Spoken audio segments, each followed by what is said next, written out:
So in this movement, as you know, there are organizers, there are people at home behind their keyboards, there are people having conversations with friends and family, and then there are people who just show up to every event. So many of you have seen so many times, people like Eddie, like Evan.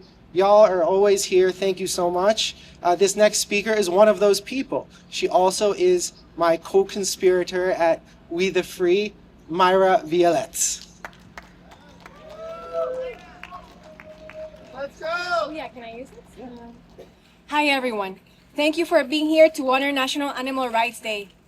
A little over 8 years ago, I became vegan and quickly became an animal rights activist. Like most of us here, the day I became vegan is the day my worldview changed. My goals and aspirations were upended. I had to reshape myself as I started to question everything. As the years have gone by, I have gained a better grasp of the horror of the situation in which the animals find themselves in.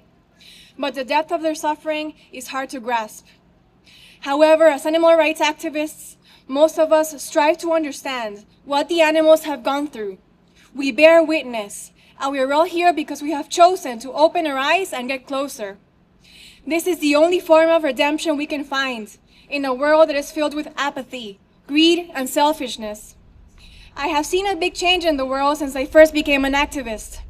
When I started doing activism back in 2018, it was extremely hard or rare to come across a vegan, and very rare to meet a passerby who knew a vegan, but nowadays it is very rare to not come across a vegan, and even more rare to come across someone who doesn't know a vegan family member or a vegan friend. I have observed a similar shift happening in the amount of vegan food in restaurants available worldwide. These changes are happening because of activists like us who have persevered. We all dream of a vegan world where animal liberation prevails, but we do not need to make every single person vegan to make this happen. All we need is a cultural transformation where exploitation and cruelty are looked down on, and kindness and compassion are celebrated.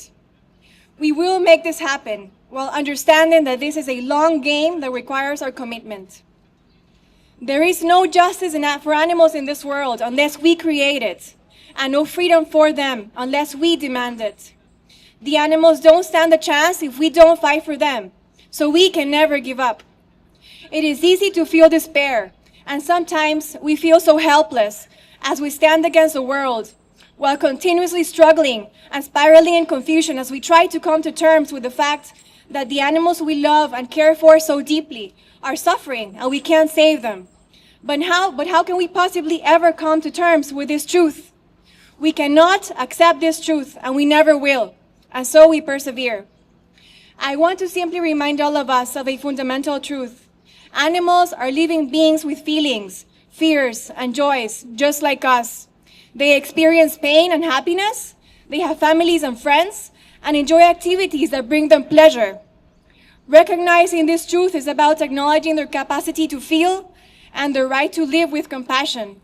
It's a reminder to us all to treat animals with the respect and care they inherently deserve. For those of us who are fortunate enough to have loved and been loved by an animal, we understand that these relationships form some of the highest forms of bonds we can experience. They teach us about loyalty, trust, and unconditional love. Animal rights is a matter of justice, but unconditional love for animals is what keeps me going, and I hold on to that. Let this love be the light that moves you forward, and do not let despair drown your voice, and we will one day deliver the animals to freedom. Thank you.